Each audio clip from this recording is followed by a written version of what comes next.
The Christian faith is shrinking, and yet science is proving there's a God, and it is pretty fascinating. And we were just having a musician play for us, and this is my musical instrument.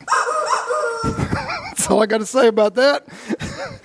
This is crazy. 3 decades ago, America lost its religion. I find that fascinating that these articles are coming out, that churches, really no matter what their denomination or what the religious affiliation, has been losing ground in the United States, yet spirituality is on the rise.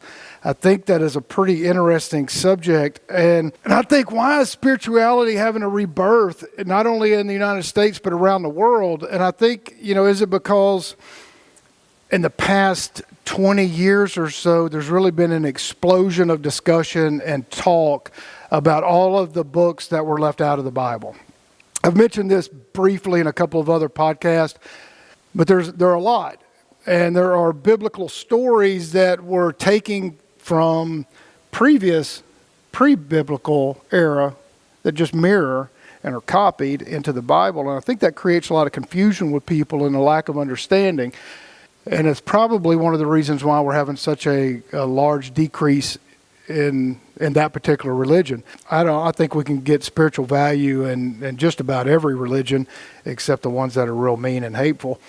But it's a fascinating thing because we have so much separation. You're either a Protestant, a Catholic, you're a Hindu, a Buddhist, you're a Muslim that you dislike these people, you're a Christian that dislikes other Christians or other people, you're all these different separation and division devices that have been used throughout the centuries to separate people. And I think it's kind of crazy. And I think this growing disconnect, especially people that study how the Bible has come together, and there's so many fascinating books that have been left out, like the book of Mary Magdalene. I just find that one fascinating because, she's married to Jesus, and of course that doesn't fit into the Catholic narrative. And in the Council of Nicaea, they had to, dismantle all of that stuff. You had to continue to, they wanted a particular narrative, and that just didn't fit into it. But if anybody has a really big interest in diving into those subjects and figuring out why it is that you believe a certain thing, I highly suggest these. These are great. Caesar's Messiah is a fantastic documentary, and Myth, Vision, and the Gnostic Informant. I mean, you could go watch them forever. They have countless wonderful, deep, scholarly dives with very knowledgeable people on these subjects that are fantastic. But I don't think it's us versus them. I don't think it's Christianity versus spirituality or Buddhist versus... we just got this big, I believe this, so I must not like you. Or that seems so crazy because I don't know the windows. I don't have a doorway into all y'all's hearts and souls. I don't know what everybody believes, you people here, you people at home. But when I meet people, for the most part, people seem friendly. Most people seem like they want a really nice hug, except for Andrew. But most people are just people. They're trying to figure out how to navigate their lives, how to figure out how to survive. If somebody finds that Hinduism is right for them and that's what they love, then fantastic. If somebody says Christianity is what I believe and that makes me a better person, then fantastic. Those two people can come together and have a wonderful time and conversation and have great fellowship with each other. The vision is created by old stuffy men that want to send young boys to war. And I disagree with that.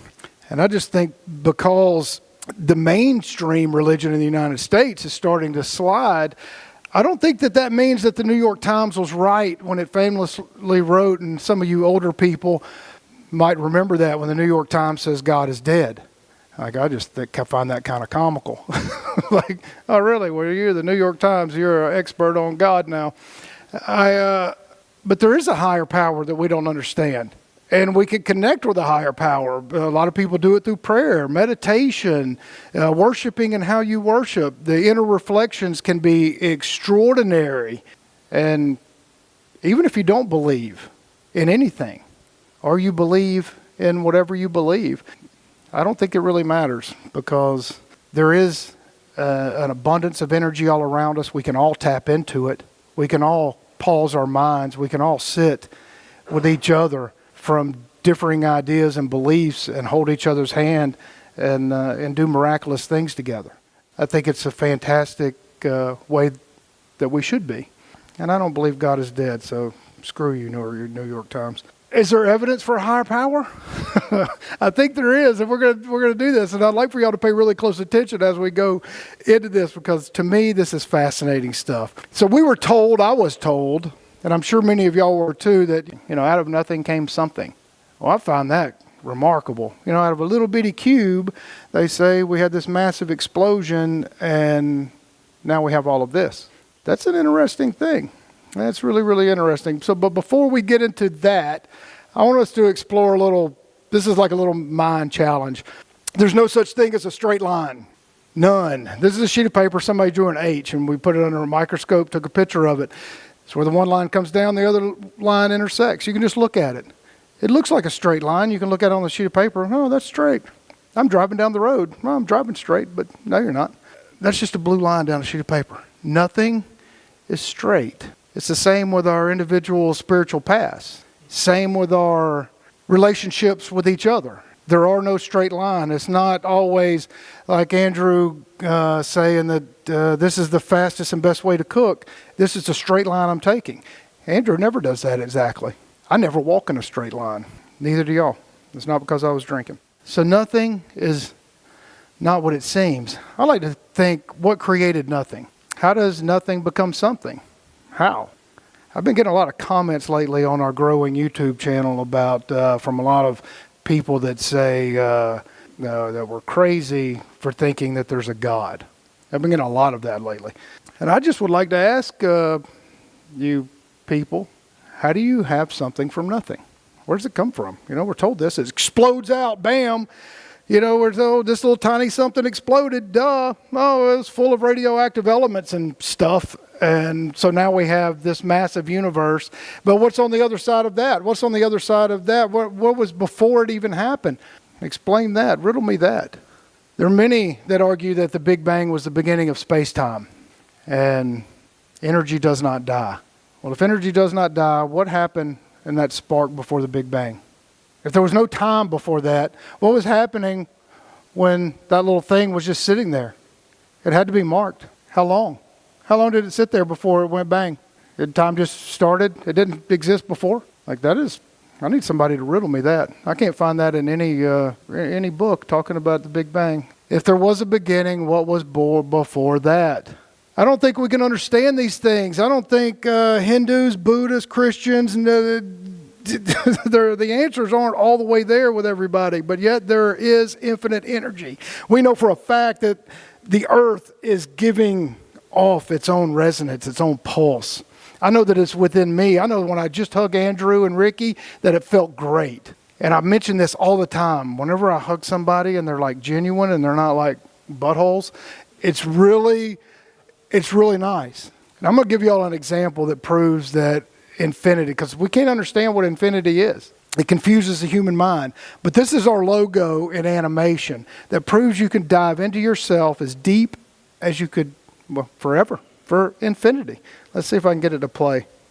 Look, he'll go dive right into the next one. And you can keep going forever. It will never stop. So what is reality? It's very fascinating to me. So for y'all that don't know, that is what our logo is. We can go inside of ourselves forever. And who knows what we'll find. But then, out of that big bang, bam, they're humans. We came from apes. Yeah, okay, but then why are there still apes? It's confusing to me. If I came from an ape, then why are there still apes? I got one of you people, one of you bright geniuses that watch us, why don't you tell me? It's just what I was told to believe. And I don't know if I believe that. Our DNA and other creatures, we have our own specific DNA. Like I've said to Andrew, I couldn't be born a chicken.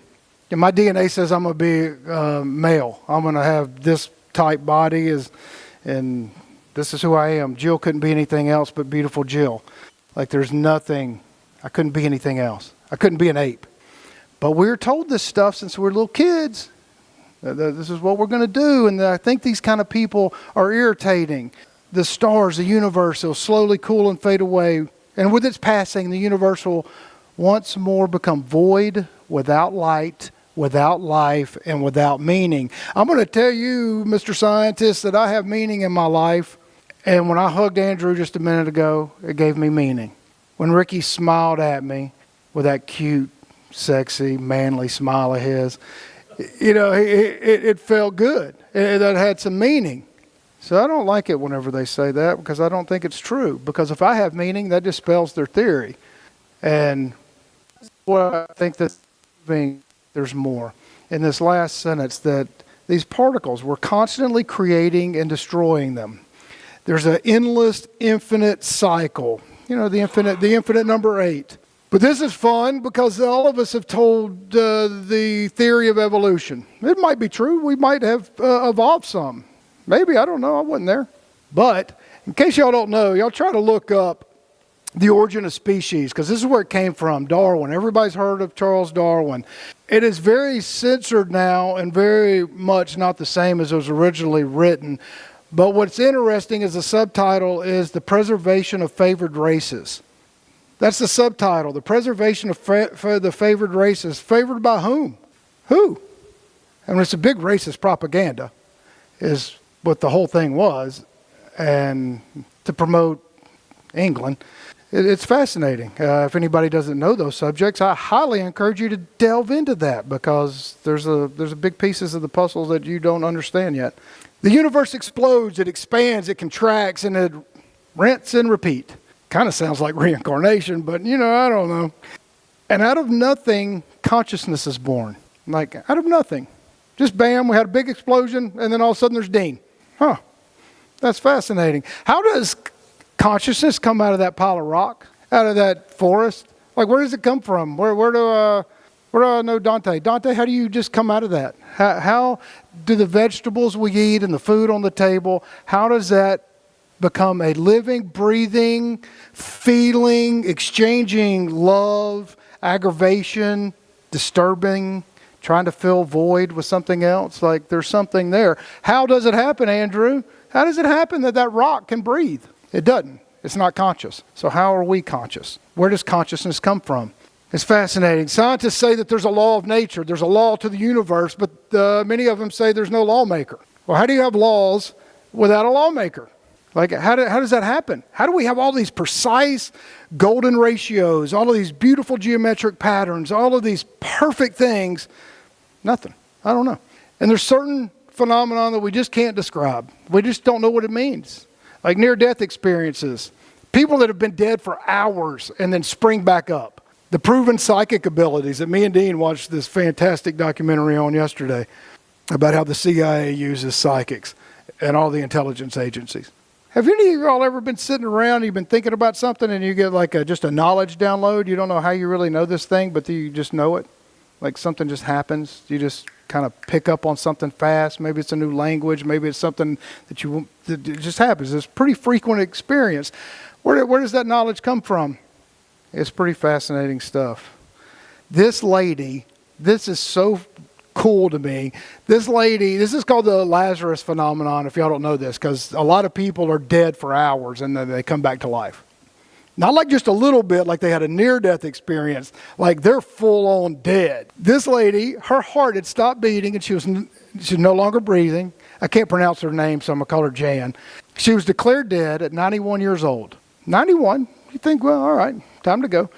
But she was not about to stop living. 11 hours later, 11 hours after she's been dead, she's in the hospital mortuary. She's in the little filing cabinet for dead people. And all of a sudden, she just wakes up. And she's craving tea and pancakes. She wakes up in the dead filing cabinet and asks the little person over there that's freaking out about right then, you got any tea and pancakes? Like, that's just one story, but there are thousands of them. How is that possible? Where does that energy come from? How does one just, bam, get reignited into life? I don't know. How about those full death, out-of-body experiences? I mentioned this about 6 or 8 months ago, maybe a year. There was this circumstance where this is a common theme where somebody dies, the doctor goes down the hall, another place, tells the family, and then the doctor goes and does his doctor thing. Family leaves or outside crying, everybody, doing the death mourning stuff. But the person on the deathbed sees and hears and knows all the conversations. How's that possible? What does that mean? And the doctor comes back, because there's quite a few doctors that document this in great detail. And they'll ask him, well, what was I wearing then? And they'll describe it. One of them that I found fascinating that I read on a previous podcast was the lady described how the doctor was upset because he just spilt his red sauce on his brand new tie right after he had told the family that their person is dead, and he went to get a quick bite to eat, and he spilled spaghetti on his tie. Well, this lady is telling the doctor that, and the doctor is stories away in the cafeteria. How does this dead person know these things? There's some energy that we don't understand. These near-death experiences are kind of freaky, especially for the person that doesn't believe that there's energies we don't understand and cannot comprehend. I think it's pretty cool. How about psychic abilities? Why would the CIA for decades use psychics? Like they had one, Hal Puthoff, who was amazing. This guy, he was able to go into safes and filing cabinets and read and record documents that were on the other side of the planet. And he was telling his CIA handlers that it was like him in a dream state, and he was squishing his head into the filing cabinet. And he could read and do that. And this is like well-documented stuff. But most people would just say, oh, that's quackery. Well, you could say it's quackery, but it still happened. And it was still documented. It's fascinating. We have used psychics. Now, are there quack psychics? Of course there are. I mean, they're quacks of everything. But why would the police in big cities all over the country constantly and consistently use psychics? How about spontaneous healing? This is from the government, our government, who I particularly think is something else. This is from the National Institute of Health. The spontaneous healing of cancer is a phenomenon that has been observed for hundreds and thousands of years. Spontaneous healing of cancer. The government has recognized that this has been a thing for a very long time. It is now accepted as an indisputable fact. And they go on and list in this whole big study about how people have spontaneously cured themselves from everything. Spontaneous healing. How do you do that? If there's no infinite energy, if there's no source of all things, if there's no way to tap into that, well, how does it happen? How do those people just do it? I don't know, Trey, are ghosts real? Trey told me last week that he's seen ghosts before. How many people have seen a ghost? How many people? Just raise your hand. Yeah. Anybody? Andrew? A lot of people, a lot of credible people have seen ghosts. Does that mean they're liars? Does that mean in that one aspect of their life, they're just a liar? Every reasonable person should discount another reasonable person because they had something that was very real to them. I don't know. I don't discount Trey and his word. I think Trey's not going to lie to me. How about other things like all the creation myths that we have? These are fascinating. The Yuma Lish. Like there's something happened. There's some cycle that keeps repeating itself. And if y'all don't know, the Enuma Elish and the Sumerian cuneiforms, especially the Elish, is every culture around the world has a Noah Ark flood story. But it's not Noah. It is all the different people from all around the world have their own independent, separate Noah's Ark story. That's fascinating to me. So, and science has been proving that there was some sort of worldwide flood. What can we learn from all these religious texts? Can we take the goodness from them and learn from them and implement these things in our life and harness the energies that surround us? How about laying hands on people? It's the same as hugging, Andrew. You know, it's the same. I mean, you can see these from every religion around the world.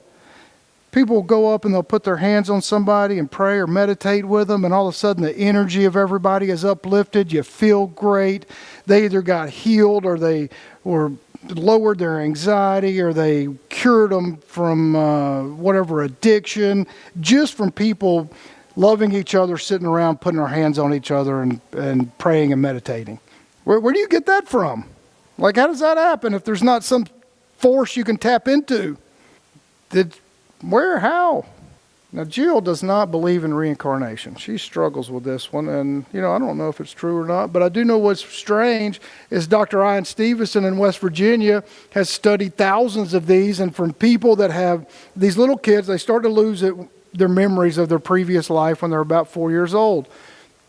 How does a little kid that's like 3 and 4, when they just start learning how to talk, start talking about their past life and how they were murdered, and they know who the guy was, they list the name, they listed it all in another city far away, and then the parents do some research and they go, oh, that person that you say you were did die from that gunshot wound, and oh my God, you have birthmarks where you say you were shot, little kid. Like there's thousands of those. That's weird. I don't know what to make of it, but I know it's happened, and I know it's real from all the research. And this is pre-internet studies from eminent researchers who did not believe in reincarnation before they started their studies. They were trying to dispel it totally. There's just so much more.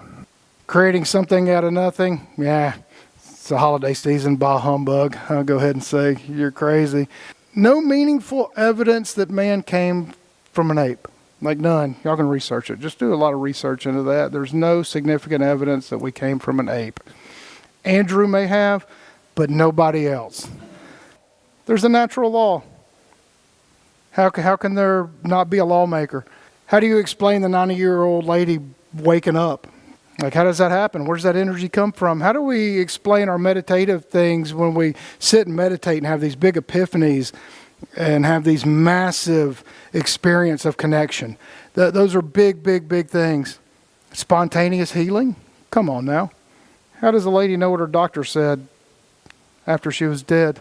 There's more to us. The infinite is something we will never be able to understand. I don't think we're meant to understand it. I don't think our minds are even capable of understanding what infinity means. I think our purpose, this is just my own opinion, is to not be too down on ourselves when we screw up. Know that we are human. We're going to screw up, and we need to help elevate each other. We need to surround ourselves with people that we can grow to trust and to love and to help each other out. Everything else is bullshit. And if I can't love and trust you, then I don't have anything else with you. If you tell me something and you're not going to do it, I already automatically know that energy that you're putting off. I need to separate myself from you. Well, this is for a presentation another time. We got to control who we hang out with, who we share our finite amount of time with before we go into the infinite. I think it's important. I think it's really, really important. One last time, people. God exists, and I don't think our egotistical mind can comprehend what it is. And I don't think any religious book can tell us. I think they can give us help and ideas and help us in certain ways of our life, and I think those things are important. But I think we need to close our eyes, love each other, love ourselves, meditate, and get in tune with the energies around us so we can practice the art of listening, practice the art of caring, practice our communications with each other, practice elevating each other, practice our own patience, and just be better people. Like, I'm so thankful for Ricky. Like, every time I get in a bad mood or something, Ricky just says something either totally stupid or something totally awesome that puts me in a better mood. And I really like it when he says something stupid on purpose because it makes me laugh. And I think that's what we need to surround ourselves with. So if this resonates with you, all you people sitting in your pajamas on your couch or in your mom's basement, and you live close by, come out and see us. We're 30 minutes from Shreveport, 15, 20 minutes from Marshall. And I appreciate it. Like and subscribe and help us grow by coming out. And, well, if this resonates with you. If not, see you next time.